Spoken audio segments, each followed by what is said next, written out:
आगे बढ़ सकता है।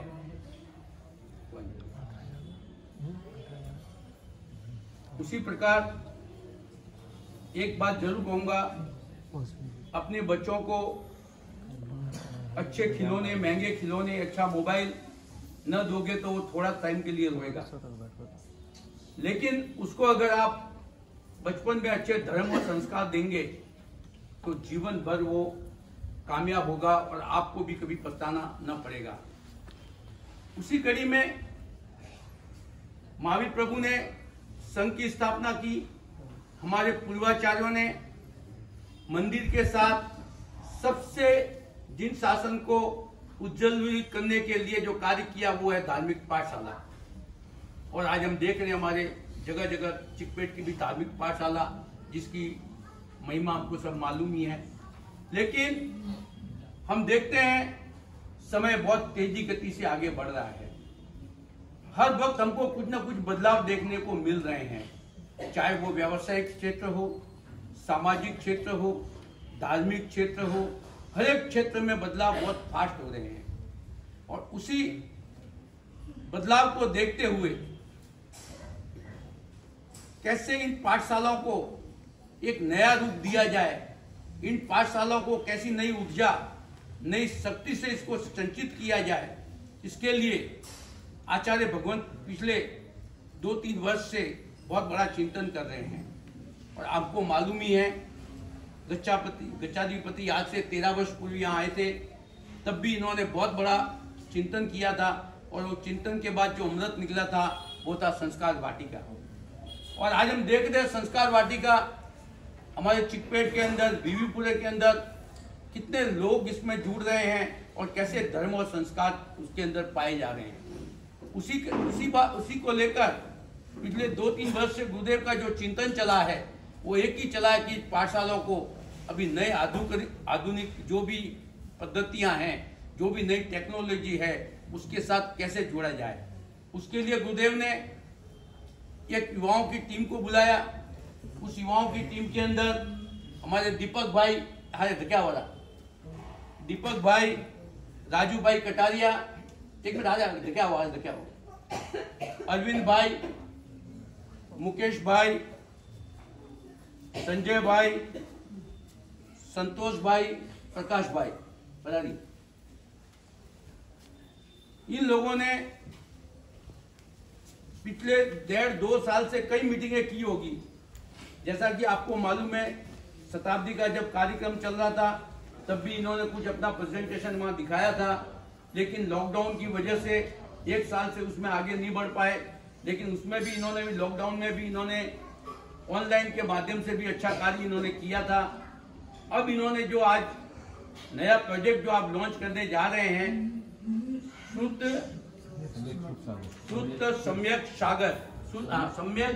शुद्ध सागर, उसके नाम से ये क्या करने जा रहे हैं, ये कोई अपना पाठशाला के ऊपर नाम देने नहीं जा रहे किसी को होगा। ये सिर्फ पाठशाला के सपोर्ट के लिए बना है कि पाठशालाओं को आगे कैसे बढ़ाया जाए, पाठशालाओं को प्रोजेक्टर के माध्यम से कैसे उनको बच्चों को अलग अलग चीजें दिखाई जाए और बच्चों में फिर प्रतिभा आगे बढ़े। और उसी के साथ हमारे जैन समाज की जो सबसे बड़ी कमजोरी है कि हमारे जैन समाज के पास कोई डाटा नहीं है। आज हम बोलते हैं हम 50 लाख है कि 2 करोड़ है कि 1.5 करोड़ है, हमें किसी को मालूम नहीं है। आज बेंगलोर में पाठशाला कितनी है और पाठशाला में कितने विद्यार्थी आ रहे हैं, अभ्यासक, शायद मेरे ख्याल से किसी को मालूम नहीं है। कोई डाटा हमारे पास नहीं है। कितने अध्यापक हमारे बेंगलोर में हैं, कितनी पाठशालाएं हैं, वो भी हमें कोई डाटा हमारे पास शायद कहीं भी मिलेगा नहीं। उस डाटा का भी अलग से अपना ऐप बनाएंगे। वो ऐप के माध्यम से कहाँ बच्चे पढ़ रहे हैं, कौन सी साल के बच्चे पढ़ रहे हैं, पूरा ये लोग उसके अंदर इन्होंने बहुत सिस्टमेटिक पूरा पुस्तक की प्रकाष्ठा करके बहुत ही अच्छा ऐप बनाने के साथ ही सिर्फ शुद्ध ज्ञान के क्षेत्र में ही इनको आगे नहीं बढ़ाएंगे, उसके साथ आजकल आपकी पर्सनालिटी डेवलपमेंट करने के लिए भी कई चीजें बताएंगे। और उसके साथ म्यूजिक के क्षेत्र में भी जो बच्चे प्रतिभावान है, जिसको म्यूजिक का ज्यादा नॉलेज है, उनको इंटरेस्ट है, तो उनको म्यूजिक में आगे बढ़ाएंगे। किसी को स्पीकिंग में, बोलने में बहुत ज्यादा उसको प्रतिभा है, तो उसको उसके अंदर आगे बढ़ाएंगे। और इस प्रकार करते करते बच्चों का उत्साह कैसे बढ़े, उसके लिए हर 3 महीने में 3-4 महीने में कंपटीशन भी करवाएंगे। मतलब बहुत सारी योजनाएं इसके अंदर है, करीबन 20 से 25 पेज का इनके अंदर प्रोजेक्ट है और बहुत अच्छी मेहनत की है और सभी पाठशालाओं को इसके अंदर जुड़ना है। लेकिन इस टीम की एक ही भावना थी कि बेंगलोर का आस्था का केंद्र बिंदु आदिनाथ प्रभु और गौरवशाली पाठशाला अपनी लब्धि सुधी पाठशाला और गच्छाधिपति जिन्होंने इनको प्रेरणा दी, जिन्होंने इनको मार्गदर्शन दिया, उनकी निष्ठा में पहला प्रोजेक्ट चिकपेट के अंदर ही हम इसको लॉन्च करेंगे, उसके बाद ही आगे बढ़ेंगे। तो 2-4 दिनों से दीपक भाई वगैरह हमारे पास आ रहे हैं, तो आज इसका लॉन्च होने जा रहा है। कल भी मीटिंग की थी, काफी चीजें जानकारी मिली थी, तो आज इसका सूरसागर का लॉन्च होने जा रहा है। तो मैं चाहूंगा 5 मिनट गुरुदेव इसके ऊपर कुछ प्रकाश डालें और उसके बाद इसको हम लॉन्च करेंगे। और आपके जो भी हैं 1-2-3 मिनट इसका पहले इनको आप 2-3 मिनट, मैंने तो ऐसे ही बता दिया लेकिन इसकी सही जानकारी ये लोग ही दे पाएंगे, तो 2-3 मिनट आप इसकी जानकारी दे दें, फिर 5 मिनट गुरुदेव इसके बारे में कुछ कहेंगे। फिर हमारे पाठशाला के जो भी चेयरमैन वगैरह आए हैं तो इधर आ जाएं और हमारे ट्रस्टीज का फिर लॉन्च किया जाएगा। अशोक जी है, बोले श्री आदिनाथ भगवान की जय। तो जोर से बोलिए, बोले श्री आदिनाथ भगवान की जय। बहुत अच्छा। जैसे अभी परम पूज्य गच्छाधिपति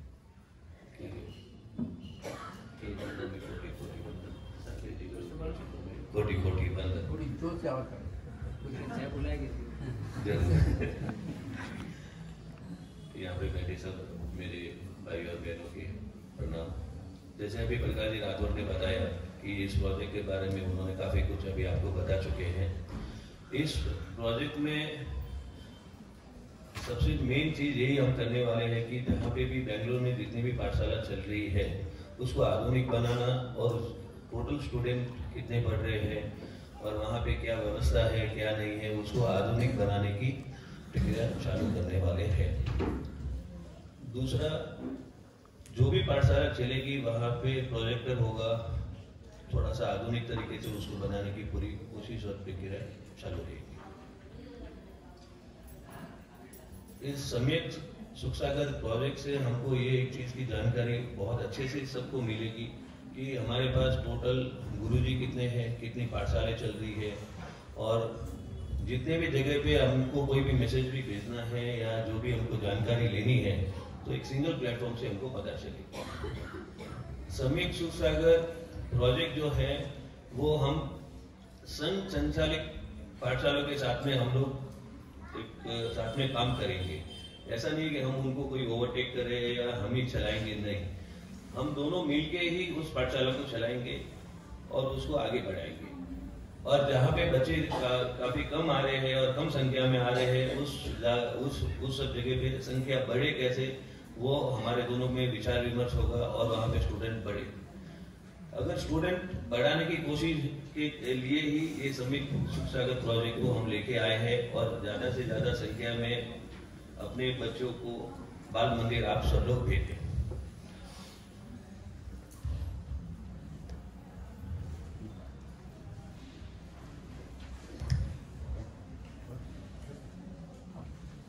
और अभी इस प्रोजेक्ट के साथ में अभी हम आगे एडवाइजरी कमेटी भी हम लोग आगे बनाएंगे, उसमें प्रकाश जी का नाम सबसे पहले आया हुआ है और आगे ऐसे और श्रीमान का सबका नाम आगे आया है। और मेरे बोलने में कुछ भी अगर त्रुटि हुई हो और मैंने जीन आ गया के विरुद्ध कुछ भी बोला हो तो मैं चाहता हूँ।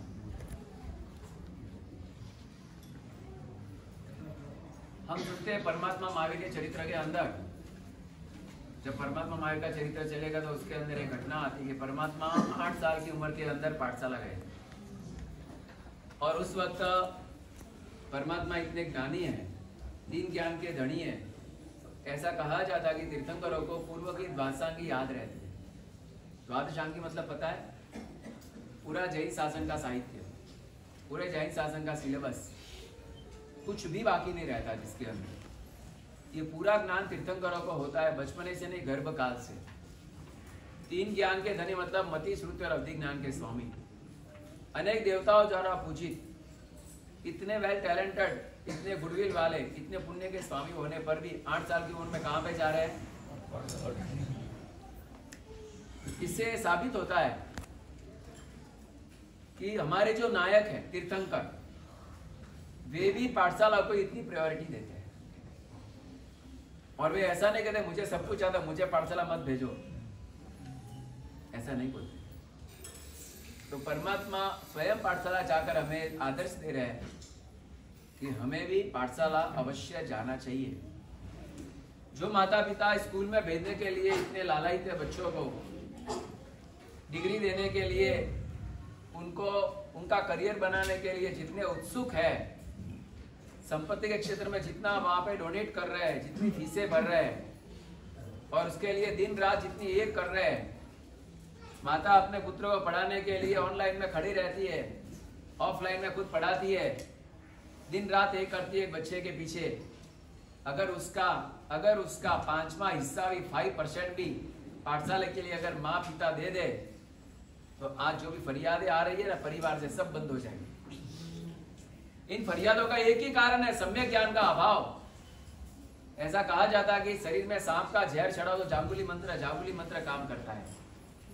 जांबुली मंत्र आता है जो बाबा लोग बोलते हैं, वो बोलते जाते हैं और वो झारो देता जाए, झारो, नीम के पत्ते आते हैं ना, नीम के पत्ते, उसके झारा देते और वो खिलाते और मंत्र बोलते तो जय। उसी तरह पेट में अगर ज्यादा गड़बड़ है तो उसको साफ करने के लिए जुलाब, कायम चूर्ण वगैरह दिया जाता है। तो मन के अंदर है वो दुराचार के विचारों को दूर करने का सबसे बेस्ट टॉनिक है सम्यक ज्ञान, जो पाठशाला में ही मिलेगा। स्कूल में, कॉलेज में, यूनिवर्सिटी में कहीं पर भी नहीं मिलती।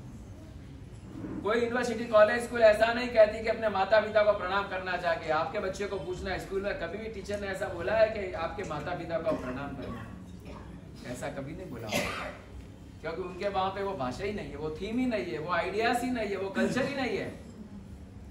और परिणाम ये आ रहा है कि 15 साल का बच्चा अपने फ्रेंड सर्कल में पागल होकर माता पिता की उपेक्षा कर रहा है। गुरु से तो बहुत दूर हो गए, माता पिता से भी दूर होते जा रहे हैं। और इसमें जवाबदार एक ही है कि हमने मात्र और मात्र मैकोलो शिक्षण, वर्तमान एजुकेशन को इतनी प्रधानता दे दी है कि 8 साल का बच्चा भी 98-95% लाना चाहिए। नहीं लाएगा तो उसको मम्मी डांटेगी, हैरेसमेंट करेगी। बाद में बच्चा आगे जाके क्रॉस चलेगा तो बोलेंगे इतना अभिनय करता, महाराज साहब के पास जा, वो सिखाएंगे तेरे को। अभी महाराज साहब याद आए, सही है ना? ये सब खराब परिणाम का मूलभूत कारण एक ही है, गलत शिक्षण। चलो हम मान लिया शिक्षण का आप त्याग नहीं कर सकते, लेकिन उसको अच्छे संस्कार देने में भी कुछ ना कुछ तो पुरुषार्थ करेंगे। नहीं तो आज जो भी ट्रस्टी बनते हैं, वे ट्रस्टी अगर कुछ पढ़े लिखे नहीं होंगे तो ट्रस्ट में मैनेजमेंट भी कैसे करेंगे? आजकल के बहुत से नए आते हुए ट्रस्टी बोलने लग गए कि मंदिर का इतना पैसा बढ़ा, कार आके करो, स्कूल बनाओ, हॉस्पिटल बनाओ, बोलने लग गए बोलने। उनको ये पता नहीं कि महात्मा गांधी जी ने अपने कस्तूरबा फंड में से गुजरात के दुष्काल में एक पैसा भी नहीं दिया था। महात्मा गांधी जी कहाँ के थे? गुजरात के ही थे ना। मेरे गुजरात में, मेरे देश में अगर दुष्काल पड़ता और मेरे पास फंड पड़ा है, कस्तूरबा फंड, तो मैं दे सकता हूँ ना। महात्मा गांधी ने मना बोल दिया। लोग आगे खड़े हैं कि दुकाल पड़ रहा है, मानव सेवा का काम है, इसमें दीजिए। उसने बोला कस्तूरबा फंड मानव सेवा के लिए इस तरीके से नहीं मैंने इकट्ठा किया है, इकट्ठा किया मात्र मैंने ग्रामीण उद्योग विकास के लिए। इसके लिए ग्रामीण उद्योग विकास के लिए, अपने ग्राम के लोग पगभर हो, गरीब लोग ये भी छोटा छोटा काम करके जिंदगी भर उनको निभे, वैसा आयोजन हमने इसका किया है। ये कोई दया के लिए, पीटी के लिए नहीं हमारा पैसा। महात्मा गांधी जैसी नॉन जैन पर्सन, अगर वो भी 7 क्षेत्र को ज्ञान में नहीं लेने वाले व्यक्ति भी एक फंड दूसरे फंड में देने के लिए नकार सकते हैं। हालांकि दोनों मानव सेवा का ही प्रकार है ना। ग्रामीण उद्योग विकास भी मानव की सेवा है और दुष्काल भी मानव की सेवा है। तो वो मानव का मानव में जाए तो भी क्या तकलीफ है? लेकिन उन्होंने स्पष्ट कह दिया कि जिस इरादे से पैसा लोगों से लिया उसी इरादे में वो जाएगा। मुझे कहना परमात्मा के चढ़ावे बोले जाते हैं 14 सपने के किसी के भी, तो किस इरादे से लेते हैं? परमात्मा द्रव्य के इरादे से लेते हैं। और परमात्मा के नाम से पैसा लेना और देना किसको? वाह भाई वाह, ये कौन सा न्याय होगा? ये कोई जानते ही नहीं है। इसके लॉजिक लाके खड़ी कर दे। मुझे ये कहना है कि ऐसा सब कुछ ज्ञान पाना हो तो या तो आपको रोज हमारे पास आना पड़ेगा। बोल भाई आओगे? हाजी हाजी करते हो? संपत्ति विवाद ठा पड़े कतरो हाजी हाजी कर पालो, बरोबर है भाई। अच्छा, आपकी बात तो चलो आप आ जाओगे हमारे पास, आपकी जनरेशन कहाँ जाएगी? वो तो हमारा सबके पास जल्दी आती नहीं है, उनको टाइम नहीं है, या उनको लगता हमारे सब कोई पचकौन को दे तो क्या करेगा, कुछ भी लगता होगा ABCD, तो उनका मीडिया बनता है पाठशाला। मैं कहता हूँ बहुत बार, ये पाठ के ऊपर आने का मीडिया कोई तो पाठशाला है। ये हमारी पाठशाला के माध्यम से हम यहाँ पर आए हैं, क्योंकि पहली बार गुरु महाराज के पास जाने में किसी को भी हिचकिचाहट होगी, हेजिटेशन होगा, हो सकता है। पाठशाला में आने में कोई तकलीफ नहीं। परमात्मा महावीर भी गए थे, जितने जितने आचार्य हो गए सब पाठशाला में से तैयार हुए हैं। तो मुझे ये कहना है, हमारे चेन्नई की पाठशाला के अंदर से मेरा नाम 76 युवान के रूप में था, जो कि लड़के हमारे 3 ही थे खाली, हम बाकी सब गए धनाधन। बाद में तो बड़े बहुत 115 से ऊपर दीक्षा वहां पर हो गई है पाठशाला में से। कितने? आज तो लगभग 150 हो गई हो। ऐसे पाठशाला का प्रभाव है। इस पाठशाला को एकदम ही अनुकूल बनना और पाठशाला की व्यवस्था अच्छी करना वो आगे वालों की फर्ज है, और वो काम कर ही रहे हैं। लेकिन बहुत बार ऐसा हो जाता है कि बहुत से काम हाथ में लेने के बाद एक काम के अंदर कभी थोड़ा आगे पीछे हो जाता है, तो उसका मेंटेनेंस, उसका संचालन एक अच्छे नेटवर्क के साथ हो, वो बहुत अनिवार्य बन जाता है। क्योंकि 7 क्षेत्र का मैनेजमेंट करना अलग चीज है, पाठशाला का मैनेजमेंट करना बहुत अलग चीज है। हम जब पढ़ते थे, छोटे थे, तब पाठशाला हमारी चलती तो पाठशाला के जितने कमेटी मेंबर थे, ट्रस्टी थे, सब आगे खड़े रह जाते। पढ़ाने वाला टीचर भी समझ लेता कि अब मेरी भी क्या हो रही है, यहाँ पे स्काउटिंग होती है ना स्कूल के अंदर, तो मेरे को भी देखने आया। तो वो बराबर ध्यान से पढ़ाता, वो स्कीपिंग नहीं करता क्लास को, वो ऐसे चल के नहीं चाहता कि सीधे से पूजन है तो हालो भाई, बरोबर है। पूजन में 5000 मले, नेटा कतरा मले, एक पूजन बना तो 10,000 रुपया मले, पाठशाला में क्या मले भाई, बरोबर है। परिश्रम करावाई जाए, वटाती पर 11,000 लेना आवे, वटा 1 लाख रुपये कमाने लावी, 18% रुकावे भाई। बोलो भाई, ये सब क्यों न्यूसेंस चल रहा है? मुझे ये कहना है कि जिस व्यक्ति को जिस कार्य के लिए अपॉइंट किया, वो कार्य दूसरा करे तो गलत होगा कि नहीं होगा? मंदिर का पुजारी आके यहाँ पे झाड़ू लगा के तो चलेगा? नहीं चलेगा। मंदिर का पुजारी आके पाठशाला पढ़ाने बैठेगा तो होगा क्या सेटिंग? हाँ, CA को बोलो तो एडवोकेटिंग कर, जहाँ पे एडवोकेटिंग कर, कहाँ पे? कोर्ट में, चलेगा क्या? डॉक्टर को बोलना इंजीनियर का इंटीरियर बना के दे, कटाती बना दो। बात ये है, पाठशाला के हम जो बोलते हैं पंडित जी या गुरु जी, जो भी बोलते हो, ये गुरु जी नाम तो खाली बेंगलोर में ही प्रसिद्ध है। बाकी आप जाओ गुजरात में, गुरु जी बोलेंगे तो अरे भाई गुरु जी तो हमें गुरु कौन है? ये सब यहाँ पे बना के रखा दिया आपने। हाँ भाई, कहीं पे नहीं है। हम गुजरात में भी रहे, राजस्थान में रहे, वहां पर अध्यापक बोलते हैं, टीचर बोलते हैं, या तो पंडित जी बोलते हैं, या वो बोलते हैं साहेब। आपको मालूम होगा सुरेश भाई, साहेब आवे, साहेब शब्द यूज करते होंगे। लेकिन यहाँ पे तो आपको बहुत अच्छा टाइटल मिल गया। हाँ सुरेश भाई, गुरुजी हमारा जेवा बने गया था मैं पर। ये पर कपड़ा वगैरह ने दीक्षा वगैरह। चलो भाई, मुझे इतना ही कहना है कि अगर अपने टीचर, पंडित जी, गुरुजी, अध्यापक जो भी है, वो अपने फर्ज से साइड में होते तो पाठशाला का बैड इफेक्ट होती है। लेकिन वो फर्ज से साइड क्यों होता है? तो कि आप आगे वहां ध्यान नहीं रखते हो। 2 तरह से ध्यान रखना है। एक तो उनके वेतन के अंदर भी थोड़ा बढ़ावा हो, उनकी आवश्यकताओं को देखे, उनके क्या क्या फैमिली है उनको देखकर भी उनका आयोजन अच्छा करे। नंबर 2, पढ़ाने आते तो प्रॉपर लेसन्स दे रहे हैं कि नहीं, दोनों चीज देखनी है। खाली उनको बोलेंगे पढ़ाते कि, लेकिन आप भी उनको बढ़ाते हो कि नहीं, पगार को भी जरूरी है, पढ़ाना भी जरूरी है, पगार बढ़ाना भी जरूरी है। उनका उत्साह टिका रहे, और साथ ही साथ बच्चे पाठशाला में कैसे जुड़े। बेंगलोर, बॉम्बे के अंदर हम थे, वहाँ पे रिद्धि सिद्धि संघ मलाड के अंदर उन्होंने एक नया आयोजन किया कि 3 मैक्सी कैप तैयार की, और आजू बाजू से जहाँ से बच्चे नहीं आ, सबको लेके आके, जैसे स्कूल में लेकर आते ना बकरा भर भर के गाड़ी के अंदर, वैसे वहाँ आयोजन उन्होंने किया।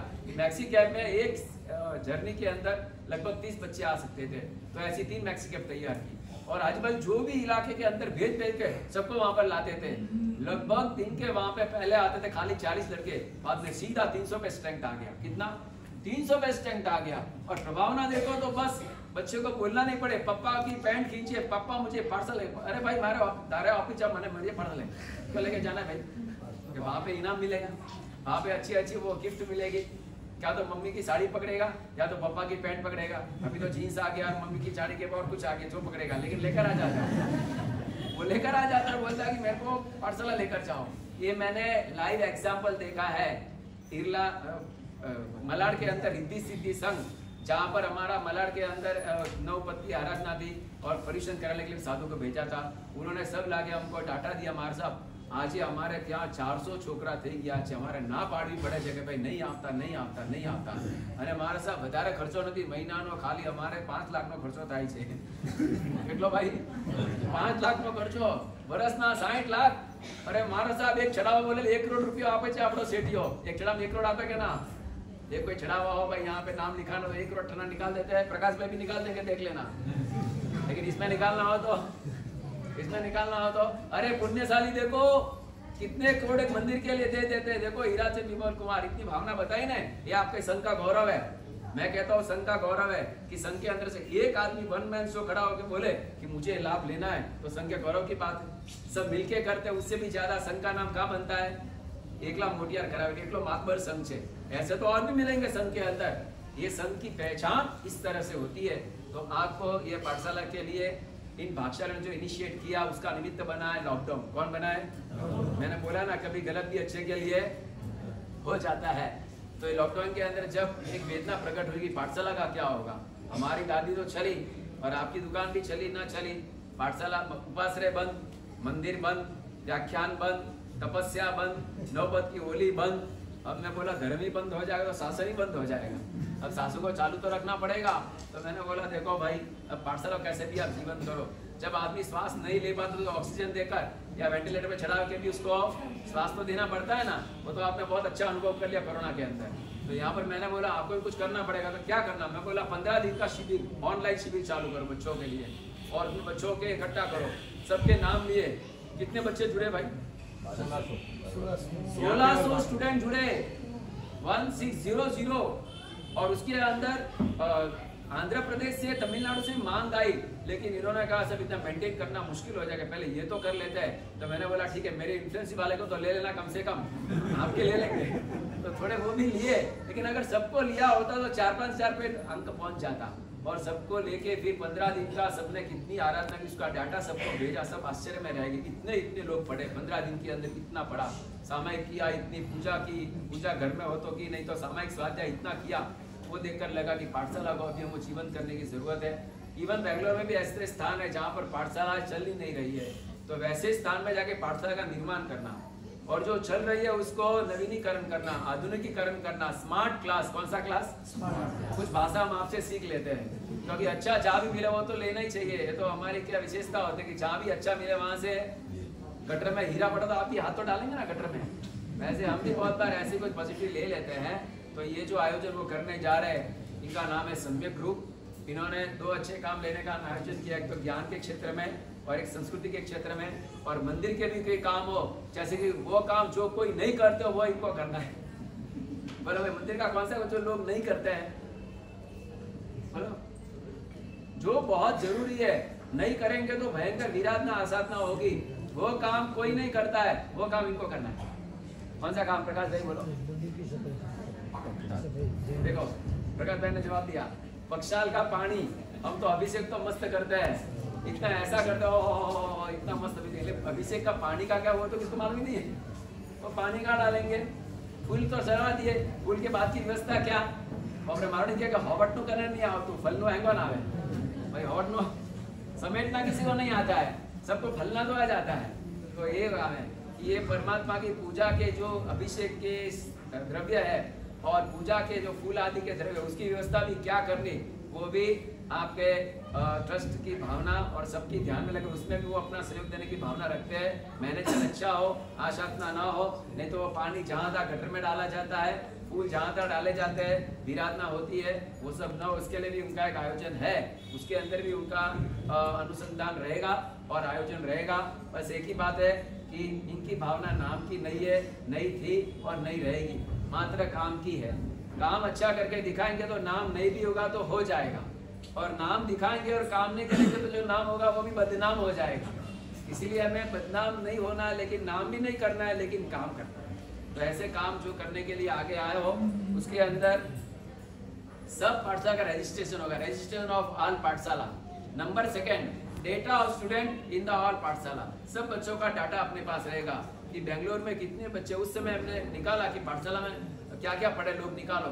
200 लोगों ने कर्मकांड किया हुआ है, ऐसा हमारे पास डेटा मिला उस समय बेंगलोर के अंदर। कितने ने? 200 ने।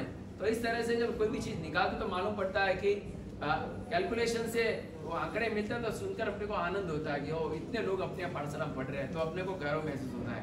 आज से 20 साल पहले हमारे गुरुदेव कहीं पर भी जाते, पाठशाला की बात निकलती तो सबसे पहले एग्जाम्पल किसका देते थे मालूम? बेंगलोर की पाठशाला। कहीं पर भी जाओ, बॉम्बे में जाओ, अहमदाबाद में जाओ, सूरत में जाओ, बेंगलोर की पाठशाला। और उसमें बेंगलोर में भी किसकी पाठशाला? चिकपेट की पाठशाला। स्नातक पूजा किसके? ऊपर की। 1500 लोग बैठते। ऐसी पाठशाला के एग्जाम्पल के रूप में बने हुए हम अगर हम ही ढीले पड़ जाएंगे तो भाई विराट कोहली हरदम 0 पे आउट हो तो कैसा लगेगा? खराब ही लगेगा ना, बरोबर है। विराट कोहली 0 पे आउट होते वैसे कैसे चलेगा? वैसे आप कौन हो भाई? पाठशाला के क्षेत्र में कैप्टन ऑफ ऑल पाठशाला। तो आपको पाठशाला बहुत ही अच्छे पैमाने पे मैनेज करनी है। और अभी भी पढ़ने वाले अच्छे रसिक है आपके वहाँ पे। इसके सिलेबस होंगे, सिलेबस वाइज पढ़ेंगे। मैं तो कहता बैग भी मिलेगी, ड्रेस का आयोजन भी होगा, सब कुछ होगा। लेकिन धीरे धीरे करके इसके अंदर आयोजन के साथ आप जुड़े और आपका इस कार्य कामयाब हो। और इसके अंदर सहयोग देने वाले ट्रस्टियों को भी धन्यवाद कि वो एक साथ में जुड़कर, क्योंकि युवाओं को आगे लाएंगे तो काम अच्छे होंगे। परमात्मा के दिवाली के प्रवचन में आता है कि वो बैल के बैल चल रहे, वो गाड़े चल रहे, उसको जोतने वाले छोटे छोटे बैल है, बड़े बैल तो साइड में खड़े। वैसे वर्तमान शासन को चलाने का बीड़ा भी किनको झड़पना पड़ेगा? नवयुवान यूथ पर्सन, उनको छोड़ना पड़ेगा। तो ये शक्ति युवाओं के पास है और अनुभव वृद्धों के पास है। युवाओं के पास बुद्धि है और बुढ़ों के पास अनुभव, एक्सपीरियंस और एक्सप्रेशन। ये दोनों का कॉम्बिनेशन होगा तो अपनी गाड़ी चलेगी सुप्रेशन, अपनी अच्छी गाड़ी चलेगी शासन की। तो वैसी शासन को चलाने के लिए पाठशाला इज वेरी वेरी इंपॉर्टेंट। और इसके लिए जो भी आपका प्रयत्न है वो सराहनीय है। ये आपका प्रयत्न सफल बने और इसके अंदर एक्टिविटीज और स्टेज फियर होता है ना बच्चों का बोलने का, वो भी कैसे निकालना उसके उपाय बताए जाएंगे। हाँ, आपके लिए ऐसे आनंद की बात, ऐसे खेत की बात है कि भाई वर्तमान के अंदर बेंगलोर के अंदर ऐसे बहुत से संघ है जहाँ पर कोई साधु साध्वी और परिजन की बात आए तो क्या तकलीफ आती है, तो क्या हमको याद करते हैं। मैंने बोला कि अब मेरे को ही निकलना पड़ेगा ड्राइवर के रूप में, ऐसी स्थिति आ गई। लेकिन फिर भी वैसे स्थान को संभालने के लिए बाहर से 7 टीम आई है। किसके? साथी साथी की नहीं, श्रावण श्रावी का, उसको 20 सैनिक नाम देते हैं। लेकिन वो युवान जो भी है वो युवान आए पढ़ाने के लिए। तो क्या बेंगलोर में कोई नहीं है? तो बेंगलोर में कोई नहीं है? तुम्हारे घर में तू कौन घर में खावा वालों कोई बीजा बना थोड़ा का घर में कोई बुआल नहीं सो रहा है नहीं के बांडा बना हुआ आवे और लगता है ना 1-2 दिन के लिए ठीक, रोज के लिए तो नहीं चलेगा। तो परिषद पर्व की आराधना कराने के लिए अपने वहाँ पे जो इतने युवान है तो वो क्यों नहीं करा सकते? तो वो भी तैयार करने, मतलब कि वीर सैनिक भी तैयार करने जो परिषद भी अच्छी तरह मना सके। क्योंकि ये तो पॉसिबल ही नहीं कि हर संघ में साधु साथी पहुंच पाए। लेकिन ऐसे संजोगों के अंदर ऐसे युवाओं को तैयार करने का भी जवाबदारी का काम ही लेंगे और बच्चों का उत्साह जुड़े वैसा काम करेंगे।